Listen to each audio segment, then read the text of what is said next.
Hey guys, today we're going to be watching another lore video by Vaati, and this is about MIQUELLA. I am super fascinated about him ever since I've seen a bunch of these lore videos, and he should be featured in the DLC, which is coming soon, so I am excited and ready to learn more. Hopefully I don't have too many questions. I'm sure I will, let's be honest. So let's watch it. MIQUELLA is many things. A fundamentalist, the unalloyed, creator of the Halig Tree, Lord of the Eclipse, Saint Trina of the Cradle Song, and not just a demigod, but a fearsome Empyrean who has been captured but is unresponsive, for now. And after watching this video, I think you'll agree that MIQUELLA is a topic that almost has to be explored further in some upcoming DLC. For how could they not be? Their character is surely too major, too foreshadowed, and too intriguing to just ignore. So, let's learn everything that there is to know. Let's do it. For starters, MIQUELLA is the demigod child of Queen Marika and King Consort Radagon, who, as I'm sure you're well aware at this point, are the same being. You can learn more about the timeline of events from my other videos, but basically, after Radagon left Rennala, the Academy told Radagon to go fuck himself, basically, but Radagon took that literally, and he sired a third set of demigod children all on his own, who were the twins MIQUELLA and Malenia. These children appear to be represented by the butterfly items in the game, and the nascent butterfly appears to represent MIQUELLA. Its description elaborates. So is that really true? Because I've seen some comments that said like this theory might be kind of old. But also, there's 3 kids that came from the same being. So it would kind of make sense, but I've also read that it's an older theory. I don't know. Anyhow. On his state of eternal childhood, stating that it appears as if it's just emerged from its cocoon for its entire life. Indeed, the word nascent means that something is just coming into existence and beginning to display signs of future potential. And that nascence is eternal for MIQUELLA, and I think that this eternal nascence is incredibly important for his character. For MIQUELLA and Malenia both seem to occupy different sides of the life and death cycle. That's not to say that MIQUELLA represents life and Malenia represents death, rather it seems like both land somewhere in the middle of each process. Malenia is constantly resisting her scarlet rot and is in this perpetual state of dying, and MIQUELLA is in this constant state of nascence. He is newly born and showing an abundance of life and burgeoning potential. Special thanks to Quailag for making this clear to me. So MIQUELLA is nascent, but he's also abundant, and I think that's another extremely key word for him.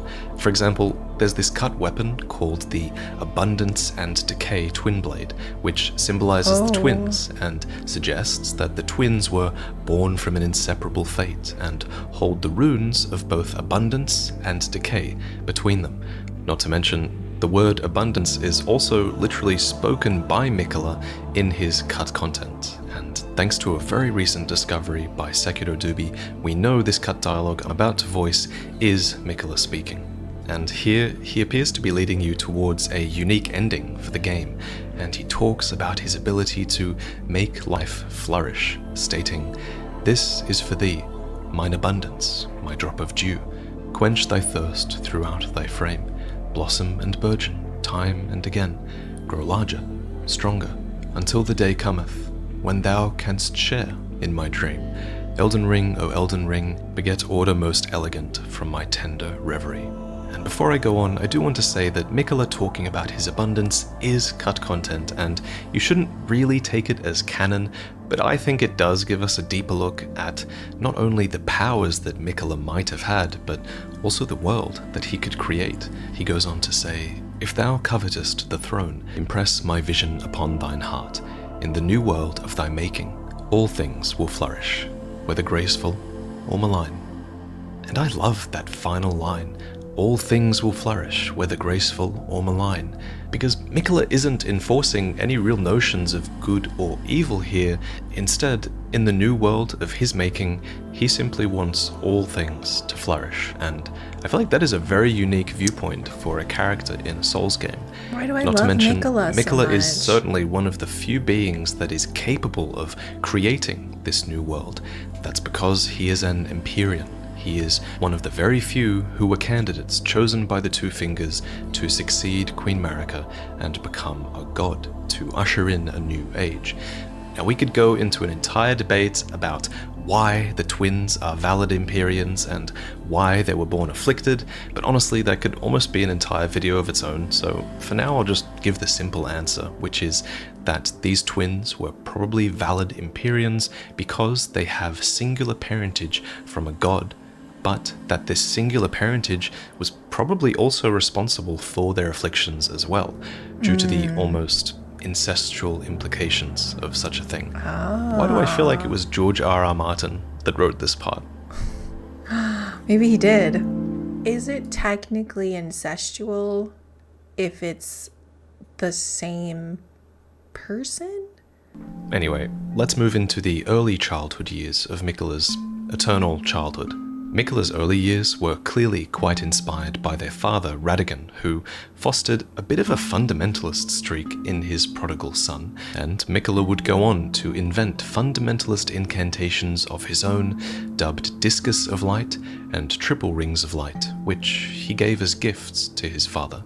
These gifts reveal that Radagon and MIQUELLA had a good relationship, and Radagon must have been proud of his son because these two spells do represent those two key fundamentals of the Golden Order, namely that there is a law of causality, which is a branching cause and effect that goes outwards, but also that there is a law of regression, that all things yearn eternally to converge once again. That's and really in cool. gratitude, Radagon countered with a gift of his own, showing MIQUELLA Radagon's Rings of Light. These incantations would go on to become core fundamentalist spells, as they are true to those two concepts that form the basis of the Golden Order. But there is another aspect of Golden Order fundamentalism, and that is the persecution of those who live in death. Hunters of these undead would attempt to stamp them out with spells such as Order's Blade and Litany of Proper Death, which deal additional damage against those who live in death and prevent them from resurrecting. To recap, those who live in death exist because of Godwyn the Golden, who was one of the early sons of Marika and Godfrey, who was eventually killed with a fragment of the Rune of Death, and then the Rune of Death would eventually spread its undeath throughout the lands between via Deathroot. And there is an entire debate that we could have here about whether the persecution of those who live in death is even true to the core principles of fundamentalism. Goldmask certainly doesn't seem to think so. In fact, according to the Order healing spell, Goldmask laments the hunters of those who live in death, deeming them to be fanatics, who wanted nothing more than an absolute evil to contend with. And the reason I bring up this debate at all is because you could argue that MIQUELLA was on the side of these fanatic hunters, as he created multiple weapons that were capable of effectively slaying those who live in death. For example, this is Golden Epitaph, and it is a sword that was made to commemorate the death of Godwyn the Golden, first of the demigods to die. It is infused with the humble prayer of a young boy and reads, "O brother, Lord brother, please die a true death." So this weapon is an effective tool of killing those who live in death permanently, and clearly the young boy who created it was MIQUELLA. We can infer this because the sigil that appears when you use this blade's skill is the Halig Tree sigil, and once activated, this ability, called Last Rites, imbues the sword with a holy power that prevents those who live in death from reviving. But beyond this being a potential tool to slay those who live in death, is that this weapon points towards an early kinship between MIQUELLA and Godwyn, a relationship that might have made it all the more painful when Godwyn's soul would perish, but his body would remain, spawning Deathroot. This is interesting, as it gives MIQUELLA a legitimate emotional grievance against those who live in death. And It's almost a bit hypocritical, I think, for what I believe to be MIQUELLA's character, as we previously established that he might have been this character who wants all life to flourish, but I guess that principle might not extend to those who live in death for him. Interesting. This sword might not be the only representation of MIQUELLA's relationship with Godwin. That relationship is potentially strengthened even more when we consider this statue found in Elfale before the Halig tree. It depicts a larger figure who is clearly embracing the two Empyrean twins, MIQUELLA and Melania, but then who is this larger figure? It could be their parent, Marika or Radagon, but then it doesn't have their signature hair braid, and instead it has this long, wavy hair. What's more, the statue asset is flat-chested, which appears to rule out Marika, at least. And after reading a good amount of debate online about this, I think it's a fair conclusion to say that this statue represents Godwin, who himself does seem to have long, wavy hair. And this statue being enshrined here really tells a story. It's a story of two gifted but afflicted siblings who were supported by their older brother, but then they were left alone, as their older brother would become the first demigod to die. And this isn't the only statue in this location. Far more prominent in the area are these statues, which depict two siblings left alone after their brother died. There was one sibling, MIQUELLA, who was forced to remain as a young child, and another who grew up in great pain, eventually losing vision and limb. Are there, is there anywhere that there's, notes that say this, or are we just basing this solely off of the statues themselves? Because, even if that's the case, that's really cool that this art and these statues in this game are telling such a heart-wrenching story. It's so sad, but so cool that I'm just really curious. If anybody knows, let me know. To rot and decay. These statues are everywhere in the Halig tree, and they tell that sorrowful story. They are an early sign of MIQUELLA's extreme empathy for his sister, and they foreshadow his desperate attempts to give her relief from her terrifying condition. And so the young MIQUELLA abandoned fundamentalism, for it could do nothing to treat Melania's accursed rot. This was the beginning of unalloyed gold. What is unalloyed? So, what is unalloyed gold? Well, an alloy is something that's created when you combine metals, usually because you want to create a stronger compound at the expense of its purity. So, if we were to view Marika's Golden Order as if it were a metal, which I think is something that the lore wants you to do considering the implications of the tarnished and everything like that, then Marika's Golden Order would definitely be an alloyed metal. Just think of all the foreign powers that it's absorbed in the interest of strength. For example, Godfrey and his Crucible Knights were enlisted to devastate Marika's enemies. The ancient dragons were won over and eventually became a part of Laendel's forces. Even the House of the Erdtree and the Moon were married at one point. Literally. After all, as Miriel puts it, all things can be conjoined under the Golden Order, so I think Marika was definitely open to fusing factions and ideologies to an extent, as long as it made her treasured Golden Order alloy stronger. So hopefully now you understand what I mean when I say that MIQUELLA's gold is unalloyed. It is pure, it is untainted, and it is, perhaps, a singular ideology. And if you subscribe to the idea that the cut content is still representative of MIQUELLA, then I would say that his ideology is what I had MIQUELLA quote earlier, that in his new world, all things should be allowed to flourish, whether graceful or malign, and that is his pure ideology. Though, of course, that is my speculation based on cut content as well, so please keep that in mind. I'm sorry, I need to watch this again.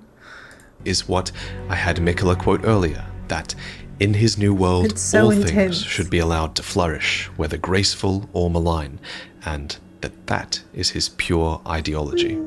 Though, of course, that is my speculation based on cut content as well, so please keep that in mind. But MIQUELLA's unalloyed gold couldn't have just been this metaphysical concept of pure ideology.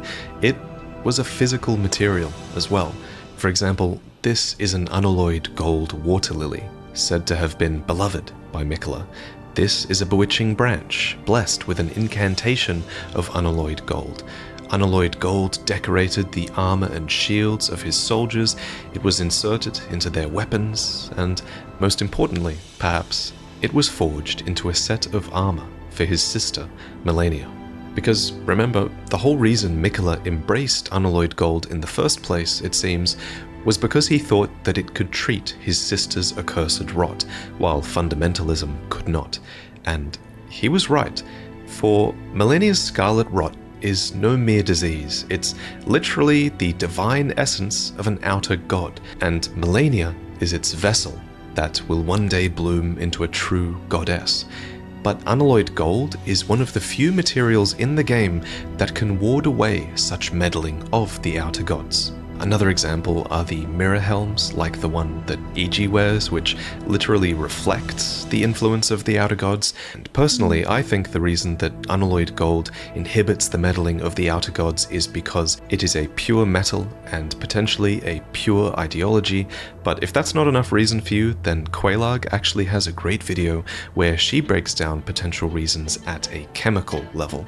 But at any rate, reasons aside, MIQUELLA crafted needles of unalloyed gold, which could be inserted into the tortured flesh of one afflicted by rot to alleviate their suffering and forestall the effects of the rot. And true to the needle's descriptions, the outer god of rot isn't the only one affected by this. Our character actually uses the final version of this unalloyed gold needle to subdue the outer god of frenzy, which is something you might want if you decided to be a terrible person and burn down the world. Anyway, when we first find MIQUELLA's needle, it's been broken, snapped in half, and picked up by a commander at the very center of the Scarlet Swamp. But once this needle has been prepared, we can give the golden needle to Millicent, proving that it does indeed work to forestall the rotting sickness, to remove pain and nightmares from the afflicted. It is, after all, lovingly crafted by MIQUELLA himself. Well, this is a marvel indeed. The work of a true artisan, a meticulous, bold craftsman who grasps the essence of life. In crafting these needles and pursuing unalloyed gold, MIQUELLA is attempting to save his sister from her affliction. It seems like this objectively good deed, which is a rare sight in Elden Ring, especially for a demigod whose strengths have been known to tip them towards madness, and that is what makes MIQUELLA such a pure and likable character in Elden Ring. So it's no wonder really that Malenia venerated her brother. She is a character of undefeated prowess, and she's an Empyrean, no less. And yet, she dedicated her blade to MIQUELLA, and MIQUELLA alone, for she believes that he possesses the wisdom, the allure of a god, and that he is the most fearsome Empyrean of all. The story of their bond and duty to one another is legendary, and that's something that becomes quite clear when we explore MIQUELLA's Halig tree and see these statues depicting their embrace all around. And if you were one of the many defiled outcasts in Elden Ring, you too might have felt inspired by this story, and you might have felt inclined to earn MIQUELLA's favor and make the long pilgrimage towards your salvation, towards the distant divine Halig tree and its brace that was MIQUELLA's domain. This makes me want to go back and restart and just only do things and ask myself, what would MIQUELLA do? Because now I just love MIQUELLA. So first, what even is the Halig tree? Well, it's pretty obvious that it's a sort of Erd tree. For one, Erd tree avatars have clearly emerged from it, which they only do in order to protect the Erd tree's own offspring. And then there's the Halig tree knight armor, which confirms that the Halig tree ultimately failed to grow into an Erd tree. And one thing I've been wondering is, when exactly was the Halig tree planted then? If we knew when, then we might be able to guess at its purpose. Was it planted before or after the shattering of the Elden Ring? Because when the Elden Ring was shattered, golden seeds flew from the Erd tree, scattering across the various lands as if life itself knew that its end had come. These seeds create these little illusory trees and likely spawned the minor Erd trees as well, so I think it's a fair assumption that MIQUELLA might have planted the Halig tree from an Erd tree seed. And if that was indeed the case, then it should have happened after the shattering, for before that, the Erd tree was considered golden, perfect and eternal, and it wasn't even believed that Erd tree seeds could exist. But on the flip side, the golden epitaph sword that we mentioned earlier likely existed before the shattering, as it was created to commemorate Godwyn's death, and this sword displays the Halig tree sigil when its weapon art is activated, so one could infer that the Halig tree must have existed at this point too, right? So I guess it's always possible that MIQUELLA somehow procured an Erd tree seed before the shattering, or simply grew it from his own being, as he is a scion of the Golden Bough after all. But whatever the case, MIQUELLA clearly decided that growing such a tree was important, and he even went so far as to water it with his own blood. This confirms that the Erd tree is indeed a blood-sucking parasite. Just kidding.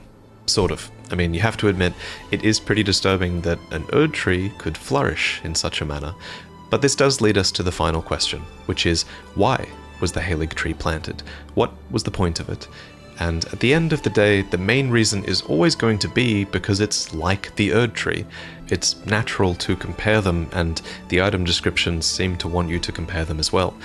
The Erd tree is this enormous icon of power and faith in the lands between, so evoking that and inspiring worship is clearly a valuable thing. But the Erd tree was only really an icon of faith in its later years. Before that, it was a symbol of abundance, with light as warm as the gentle sun that could gradually heal all those who bathed in its rays.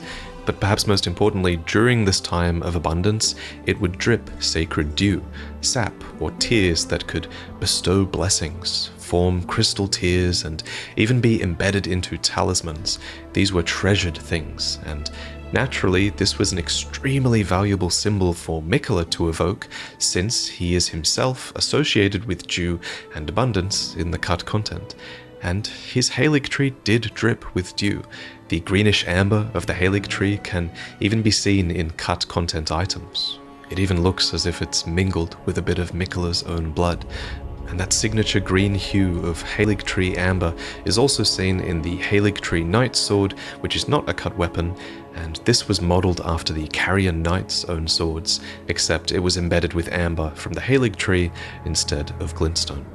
Okay, so the Halig tree is a great symbol of faith and power and abundance, and MIQUELLA is related to abundance in the cut content, but what else does the Halig tree add in terms of value? Well, the Halig tree itself is something of a vessel, fit for a god. MIQUELLA plants himself inside it later on. Melania returns home to it, and speaking of it being a home, many other creatures have made their home within the tree, and within the brace that supports it as well. And I guess you could also argue that the Halig tree might be a sort of a tool to be used. After all, Marika puts the Erd tree to use in such a way, using its roots to absorb people after their death, and perhaps even its branches to rebirth life. And then the Erd tree is later used as a prison, with thorns that are almost entirely impenetrable. But I don't think MIQUELLA planned to use the Halig tree in such a way. Perhaps the biggest difference between the Halig tree and the Erd tree is that the Halig tree was built in a largely inhospitable region. It is extremely difficult to reach, and unlike the Erd tree, it might not really be designed for the benefit of the vast majority of the world. As it stands, the Halig tree strikes me as being more like the Painted World from Dark Souls. It's a place for the outcasts, the heretical, and the malign, not to mention the low and the meek, who are specifically named in the description of the Sacred Crown Helm. While many of the Scarlet Rot-afflicted seem to be here because of the eventual decay of the Halig tree, I think that there are a number of refugees here that would have been here before that, namely the Misbegotten, the Crystallian, these astray mages of Raya Lucaria, and of course Loretta, who deemed this place to be a great haven for the despised Albinaurics. The second generation Albinaurics even carry a weapon called the Ivory Sickle, which reads, "These weapons are evidence of their dedication to the Halig tree, despite never having entered its presence." And we really don't find a single Albinauric within the Halig tree. I'll admit, I do find this a bit strange. You do find quite a few Albinaurics so close to the Halig tree. It's a bit strange to me they don't go just that little bit further. The reason given for the first generation of Albinaurics not being at the Halig tree is given by Albus, who says that their faded legs are the reason for that. But yeah, we find them defending MIQUELLA and his Halig tree all the same at the Ordina liturgical town, which takes us to the Halig tree via a puzzle within an everjail. The word liturgical means relating to public worship, and this town is fittingly filled with many statues of MIQUELLA sitting alone, cradling what might have become the Halig tree back when it was still just a sapling. I also find it interesting that the Halig tree is never called out as competing with the Erd tree, or never called out for housing all these undesirables. Perhaps the House of the Erd tree was happy to see ungraceful folk leave their lands. Perhaps the Halig tree was extremely well hidden from everyone and they didn't know. Or perhaps MIQUELLA could just get away with it because he was beloved by all. For example, the Bewitching Branch is an item that you can create from MIQUELLA's lilies, and it is blessed with an incantation of unalloyed gold and reads, "The Empyrean MIQUELLA is loved by many people. Indeed, he has learned very well how to compel such affection." And that second part that says he has learned how to compel affection, to me that's saying that MIQUELLA is very good at knowing how to inspire others' affection to his own advantage. MIQUELLA is... And nowhere is this more clear, manipulative? I think, than at Castle A little bit. Sol. A little charismatic. Something like that. This is the Halig Tree Secret Medallion. It's furnished with that signature green amber, and it features the Halig Tree in the background, for it allows you to access a secret lower level of the Grand Lift of Rold and progress through the consecrated snowfields to this sacred place. Having both halves of this secret medallion is therefore extremely desirable, for the medallion has another name. It's called MIQUELLA's Favor. MIQUELLA's favor can be yours. Slaughter, slaughter, slaughter. The all-hearing slaughtered. But alas, it was for naught. But all you need do is snatch it from the big pot. Gideon is the all-hearing man in this dialogue, and he slaughtered an entire village just for one half of this medallion, but he did not find it in Albus's possession. Damn. But you can. And the other half is at Castle Sol, right before a nameless phantom who says this: "Lord MIQUELLA, forgive me. The sun has not been swallowed. Our prayers were lacking. Your comrade remains soulless. I will never set my eyes upon it now. Your divine Halig tree." So this phantom seemingly has, or I guess had, one half of the medallion, and yet he laments that he will now never set eyes upon the Halig tree. To me, this suggests that MIQUELLA might have been withholding the second half of the medallion from him, or that this phantom believed that he could solicit the second half of the medallion from MIQUELLA and make it to the Halig tree if he achieved his goal here at Castle Sol and basically earned MIQUELLA's favor. But what exactly was supposed to happen here at Castle Sol? What does it mean when the phantom says, "The sun has not been swallowed, our prayers were lacking, your comrade remains soulless"? It means, I think, that the residents of Castle Sol and MIQUELLA were attempting to restore the dead soul of Godwyn the Golden. And just to refresh your memory, when a fragment of the Rune of Death was used to kill Godwyn, it was also being used at the exact same time to kill Ranni, and since they perished at the same time, Ranni lost her body, and MIQUELLA's demigod brother, Godwyn, perished in Sol alone. And despite this death seeming so final, MIQUELLA clearly believes that some sort of ritual performed here could restore the soul of his comrade. For example, here's some more dialogue from a different phantom that reads, "O great sun, frigid sun of Sol, surrender yourself to the eclipse, grant life to the soulless bones." But the question is how? How does that work? How does an eclipse restore life to Godwyn? Now you can just take MIQUELLA at face value and trust that he knows what he's doing, or we can try to learn as much as we can about the eclipse and see if we can reason out the mechanism behind this process. So at Castle Sol, we find the Eclipse Shotel, which reads, "Storied sword and treasure of Castle Sol that depicts an eclipsed sun drained of color. In Sol, the sight of an eclipse inspires a dreadful awe, preventing an onlooker from averting his gaze." The most important part of this description, though, is the part that says it's the storied sword of Castle Sol, as this proves that the veneration of the eclipse here goes back a long way. But what does an eclipse represent? So, according to the Eclipse Crest shields, the eclipsed sun, drained of color, is the protective star of soulless demigods. Honestly, I think calling it a protective star is kind of the closest we come to understanding the mechanism here, because you could reason that a protective star might be a sort of outer god that lends them power, though that is just speculation. The description goes on to say that the sun in eclipse is said to be the symbol of the wandering mausoleum where the soulless demigods slumber. So note that it says demigods plural here.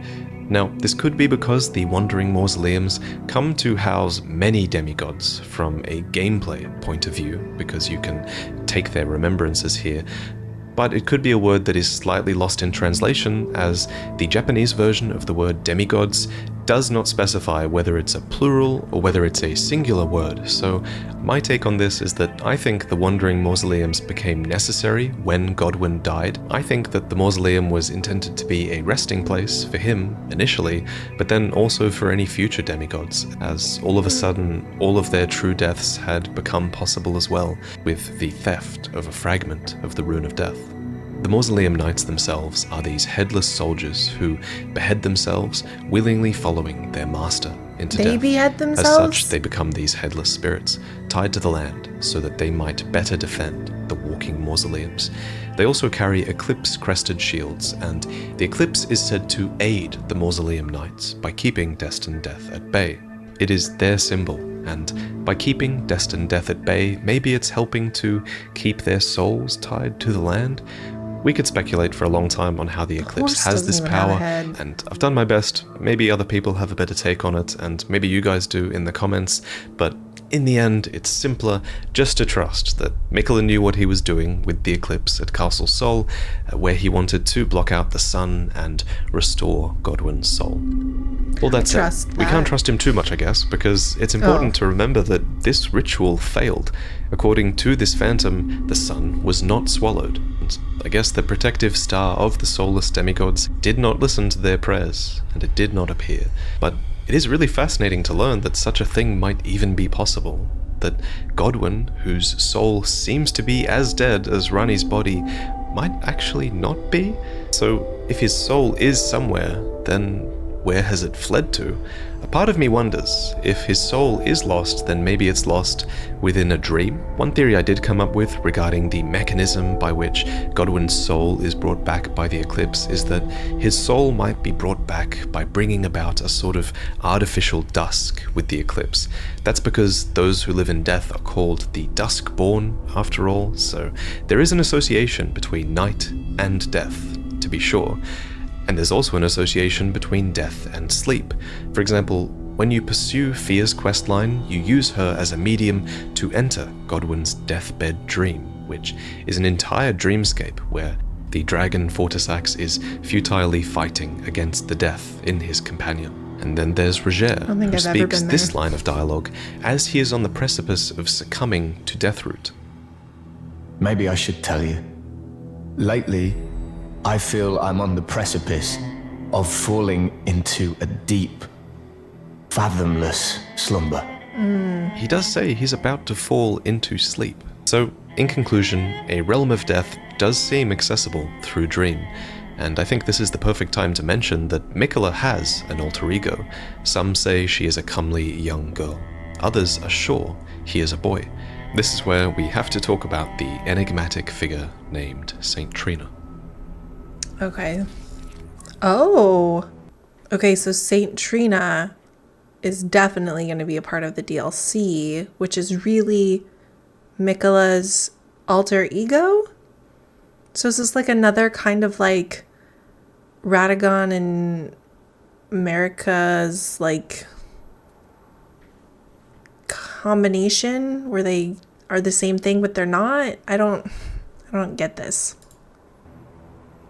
Perhaps the biggest in-game clue about St. Trina's true identity is Trina's lily, which bears this undeniable resemblance to MIQUELLA's lily of unalloyed gold. Its description reveals that it is a symbol of faith in St. Trina, dulls the senses, preventing agitation.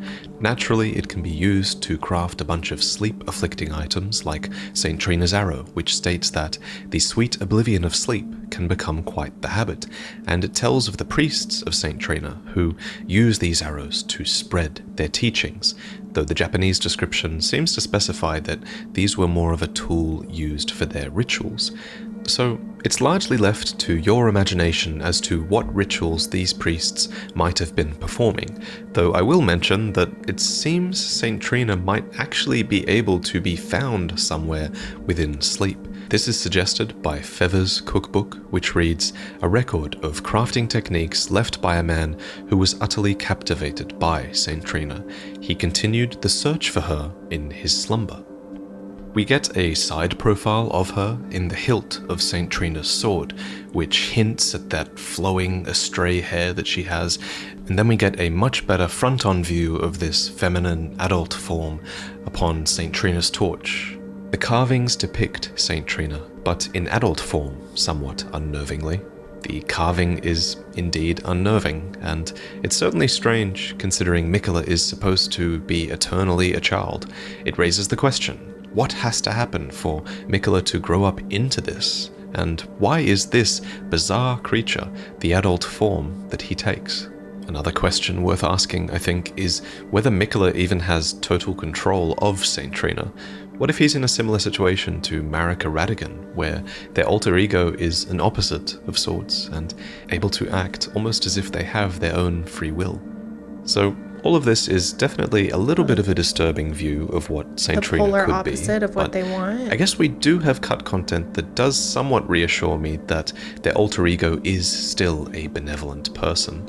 This cut content was first showcased by Sekido Dubi, and this cut content is truly ancient. It exists in one of the oldest versions of the game that we know about, so a lot has probably changed since then, but regardless, here we can learn about St. Trina's crystal ball, which once read, "A crystal ball full of mist, symbol of St. Trina of the Cradle Song, copies dream mist from a sleeping being.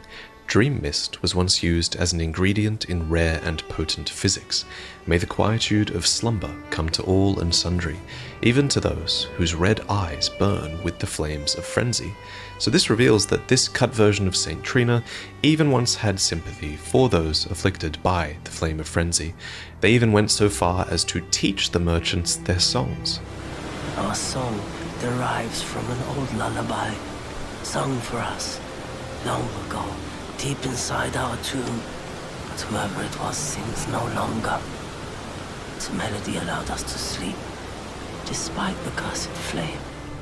The description of MIQUELLA's songs as a lullaby is referenced by the modern-day sleep pot description, which reads, "Like a lullaby or a quagmire, its light purple haze irresistibly draws its victims down into sleep. Sweet dreams." This is the closest thing we have to Dream Mist as well, which was an item that you could again once collect from sleeping enemies. And after you did this, you were supposed to sell this Dream Mist to the merchants, who used it to quell their flame of frenzy. But as the merchants once said, whoever it was that sings now sings no longer, and this is a detail that has remained intact even in the final version of Elden Ring, with St. Trina's sword stating that St. Trina's appearance was as sudden as their disappearance. Something clearly happened to MIQUELLA that prevented them from continuing their work as St. Trina, and that is what we will discuss next. Interesting. At some point, MIQUELLA embedded himself into the Halig tree. Why he did this is never explicitly stated, but I hope we think learn. we can make a good attempt at puzzling it out. So, MIQUELLA famously watered the Halig tree with his own blood, since it was a sapling, so I guess you could argue that he embedded himself in it to simply feed the tree more, which I guess is possible because the tree does eventually wither without MIQUELLA inside it, and Gideon seems to tie his removal with the death of the Halig tree, or it turning into a husk, but I don't think that can be the only reason why he embedded himself. For instance, look closely at the Halig tree roots, and you'll see the form of a tree-like woman, and where her womb should be, there's a gap that once contained MIQUELLA's cocoon cradled by the Halig tree. Now, either MIQUELLA was attempting to fuse into and become this woman-like figure, who might even be the adult form shown on St. Trina's torch, or there was a rebirth occurring here. This is a cocoon within a womb, after all, so rebirth could have been the intent here, but regardless, it seems things ended prematurely, for MIQUELLA would eventually be ripped out of the womb and the Halig tree would split and decay. And so, when we arrive at the Halig tree and the town of Elfale that is built into the brace that supports it, the music here hits extremely hard. This place is just so sorrowful, for the Halig tree and MIQUELLA's lilies and even St. Trina's lilies are all wilting, and all who live here are just hoping and praying for their lord to return. I love the little detail of the guards looking outwards and sitting dejectedly. To make matters worse for them, it was here that they realized that the sacred light inside them would explode upon their imminent deaths. And yet, in spite of this, their spirit ashes show their faith and state, "May the flash of our deaths guide MIQUELLA's return." And Malenia is here too, holding to the husk of MIQUELLA, dreaming and waiting for MIQUELLA to return, and believing full well that he will. I didn't know that. Corpse after corpse left in my wake as I awaited his return. Malenia's set reveals that she believes her brother will keep his promise. So what was that promise, I wonder? Was it merely to return, or was it something more? How much does Malenia know? Why did she fight Radahn? We'll have to talk about all of that in another video. Subscribe? So there is still faith. There's even this one phantom in the consecrated snowfields who has somehow puzzled out who took MIQUELLA, and even where they are, he is pointed towards the portal that takes you to Mohgwyn Palace and Mohg the Omen. So, indeed, it was the demigod Mohg who somehow broke into the Halig tree and absconded with MIQUELLA's infant form. And it's with him that this story ends. Or maybe it's where this story truly begins. Yes, it is. So, if you're not familiar, Mohg is the Omen son of Godfrey and Marika. And being an omen of royalty, he was born into a wretched mire of filth in the subterranean shunning grounds below Lanedale capital. But unlike his brother Morgoth, who reviled his accursed blood, Mohg reveled in it. And it was assumedly because of this accursed blood that he chanced a meeting with an outer god called the Mother of Truth. And as Mohg stood before her, deep underground, his accursed blood erupted with fire, and he was truly besotted with the defilement that he was born into. Mohg is just one of many characters who discovers a new identity in the ways that they have been discarded by the world. And how could he not? For his defilement was validated by nothing less than an outer god. And as always, we know very little about this outer god. We know she is called the Mother of Truth, and the Formless Mother. We know that she desires wounds and bestows power upon accursed blood. Her followers can thrust their arms into her body to scatter blood flame, and followers of Mohg can share in the Lord of Blood's power and send blood flies before them. There's even been some speculation in my recent shorts and my TikToks as well that the Formless Mother is also an outer god called the Bloodstar. But the one thing that all outer gods seem to have in common is that they all require vessels to move through. So in this case, the Formless Mother's vessel was Mohg. For example, the sacred spear that he wields is a weapon, but it's also an instrument of communion, and Mohg may well be doing her bidding with his actions. These actions included him starting a new dynasty called Mohgwyn, deep below the earth, in the grounds of these ancient dynastic remains. This is a secret place, difficult to reach, and it was here that Mohg brought the infant MIQUELLA, torn as he was from his cocoon. I mean, that's how we see him in his opening cutscene, but in-game, MIQUELLA seems to be back with a new cocoon here. You can even see it sat upon this giant pelvic bone, which seems to be a reference to the womb of the Halig tree woman that he was literally ripped from. And it's from the remembrance of the Bloodlord that we can learn of Mohg's intent here. He wished to raise MIQUELLA to full godhood and become his consort, taking the role of monarch. To this end, Mohg has begun soliciting blood offerings to MIQUELLA, and that certainly explains the state of so many who reside here. According to the Lord of Blood's exaltation talisman, he proclaimed, "Render up your offerings of blood to your lord, drench my consort's chamber, slake his cocoon's thirst. His awakening shall herald the dawn of our dynasty." And then, to return to Mohg's remembrance, it's stated that, so far, this has all been in vain, for no matter how much of his bloody bedchamber Mohg tried to share, he received no response from the young Empyrean. So maybe nothing will happen.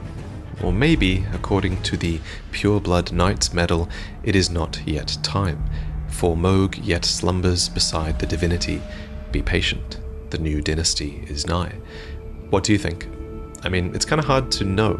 Even Gideon has no clue. But something does seem to be happening to MIQUELLA in there. He has clearly grown, for one, since being taken, so maybe his adult form is manifesting? And personally, and this is really speculation, but this reminds me a lot of Berserk, which we know Miyazaki is always inspired by. Spoiler warning, really, you should watch that show, but there's this moment at the very end of the first chapter where Griffith betrays his companions in this sacrificial ceremony of carnage and bloodshed in order to be inaugurated and reborn as a god within an egg of sorts.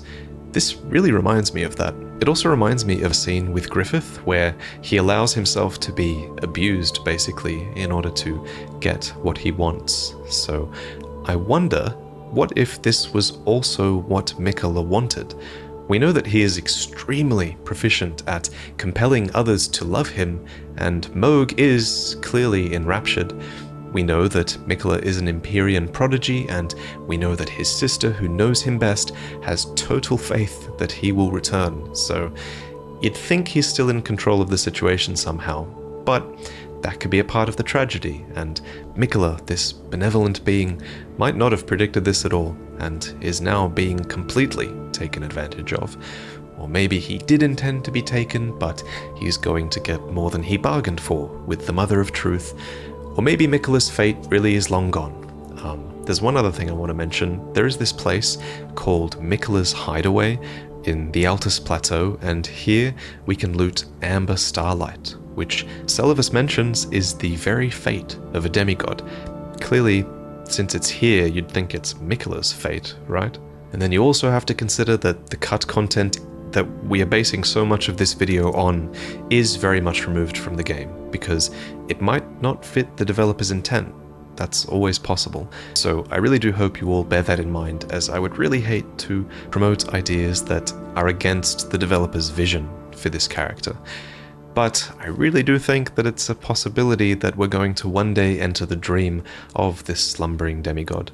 After all, there was once a cut character called Rico who was supposed to say the following, standing before MIQUELLA's cocoon at Mohgwyn Palace. He says, "Finally, I have found it. St. Trina's, no, Lord MIQUELLA's cadaver, such that I may aid you, O Lord. So please, I hope you welcome your humble servant Rico into your dream, the world of your heart. Indeed, I beg you grant my wish, that when you transcend from Empyrean to God, allow me a place by your side." Plus, if we do get DLC, it's going to need a new Great Rune to acquire, right?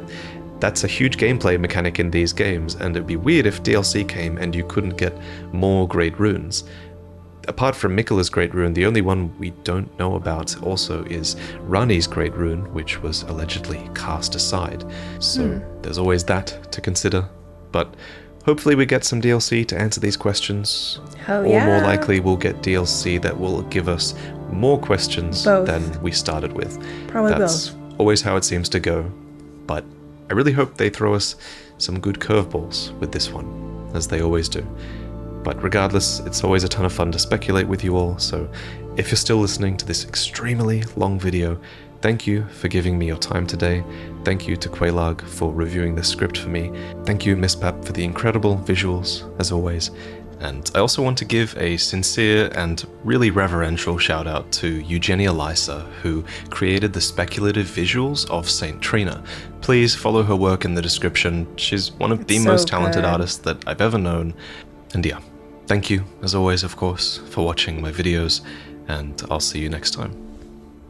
Oh my gosh, that was crazy. It's so crazy to me to see, you know, watching the theories on what's gonna happen in the new DLC, and then watching this, which was made like a year ago or 2 years ago, and it's so almost spot on to what we probably will see.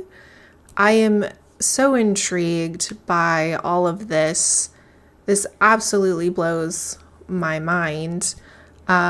Huge shout out to Vaati for making these incredible videos and going so in depth with all of this lore. Like, it blows my absolute mind. I can't wait to learn more, and now having some knowledge of all this lore, it's going to be cool to actually go in and play and be like, oh, I know this statue, and I know who's on this statue, and I know their story, and just the relationships and the different wars and what is at play. And yeah, I'm super intrigued. I don't think that in this DLC there'll be much of Ronnie and the rune, but maybe later, because this is very much MIQUELLA's story, it feels like.